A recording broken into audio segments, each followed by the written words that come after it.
मिली इस बात से मैं कुछ नहीं करूँगा। आज बारिश लगभग थम चुकी है। अब जो लो लाइन एरियाज है उनसे पानी जो है आहिस्ता आहिस्ता निकल रहा है, लेकिन जो कल सैलाब की वजह से जो नुकसान हुआ है वो आपके सामने है। जी जी, ये पुल, और मैं भी डिविजनल कमिश्नर साहब से कह रहा था कि मुझे अच्छी तरह याद है, ठीक 2014 में इसी कोने पे इस पुल को नुकसान हो गया। अब जाहिर सी बात है कि इस कोने में कुछ ऐसा खतरा है जिसको हम सही तरीके से समझ नहीं पाए।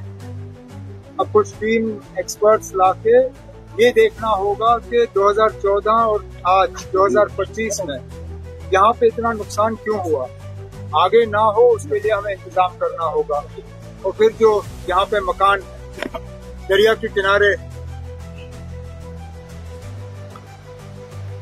बार बार बारिश होगी, इन लोगों को खतरा होगा, इनका कुछ ना कुछ हमें इलाज करना होगा। वो हम बाद में ये फौरी तौर जो हालात हैं इनसे हम निपट लें, उसके बाद इनका नए सिरे से देखना पड़ेगा।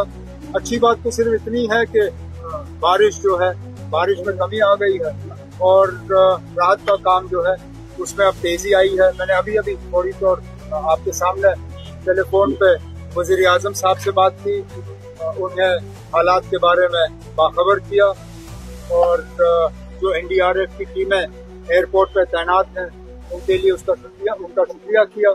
और उन्होंने मुझे यकीन दिलाया कि जम्मू कश्मीर को और यहाँ के लोगों को जितनी भी मदद की जरूरत होगी, मरकज की हुकूमत की तरफ से तमाम मदद जो है वो हमें हासिल। सर मजमूई हालात क्या है, बाकी डिस्ट्रिक्टों के हालात क्या है? कटरा की बात हमें बाद में करनी होगी। और जब हमें मौसम के बारे में पता था तो क्या हम और इकदाम नहीं उठा सकते थे कि उन कीमती जानों को हम बचाएं। ये मौसम के खराब होने का जो खबर हमें वार्निंग दी गई थी, ये कुछ दिन पहले हमें आई थी।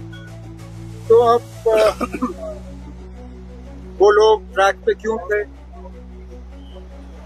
उनको रोका क्यों नहीं गया, सेफ स्पेस पे उनको रखा क्यों नहीं गया, इस पर हमें बाद में बात करनी होगी। लेकिन फिलहाल तो हमें इस बात का अफसोस है कि लगभग 29 या 30 लोग जो है अपनी कीमती जानें खो गए। सर बाकी डिस्ट्रिक्टों में क्या हालात है? कुछ जिलों में हालत थोड़ी खराब ही रही, खासकर जो निचले हमारे जिले हैं, सांबा है, कठुआ का निचला इलाका है, जम्मू का निचला इलाका, उधमपुर, डोडा किश्तवाड़ में चिनाब के किनारे, कुछ जिलों में लगभग जितना नुकसान हो सकता था नहीं हुआ। रजौरी का ऊपर इलाका, पुंछ लगभग ठीक ही।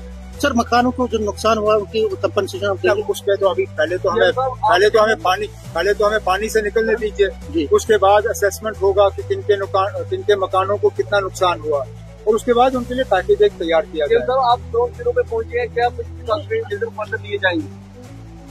मेजर तो हमें लेने होंगे, खासकर वो लोग जो गैर कानूनी तौर सैलाब के इन इलाकों में रहते हैं, उन्हें नई सिरे से कहीं बचाना होगा। बार बार हम उनके मकान उन्हीं जगहों पे नहीं बना सकते जहाँ पे फिर जब पानी आ जाता है तो उनके मकान बह जाते हैं। कहीं ना कहीं हमें अकल का इस्तेमाल करना होगा, उनको कहीं और बसाना होगा। यहाँ दरिया के किनारे बार बार सैलाब आता है और उनके मकान जो है तहस नहस हो जाते हैं। सर स्मार्ट सिटी की बड़ी बात हो रही थी, लेकिन